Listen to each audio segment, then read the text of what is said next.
Collections. Hi there! In this tutorial, we'll show you how to organize projects into collections in OpenLab. So you've created a bunch of projects using OpenLab, and now you need a way to organize them. Whether you're putting together your classwork to show to your teacher, or you're building a professional portfolio to send to job opportunities, we've got you covered with collections. Go to Create, Collection on the top right corner. Enter your collection title, description, and add tags. Choose your privacy settings. Public, unlisted so only those with a link can access it, or private so only you can see it. Then click Publish. You can add projects to your collection from project pages, from your profile, or from the Explore page.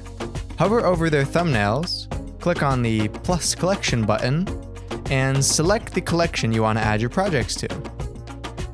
Now go to My Profile. You'll now be able to see the collection you just created. Click on Edit to remove or reorder projects from your collection, and click Save. Finally, you can click on Copy Link to share the collection with your teachers, colleagues, and job prospects. Good luck!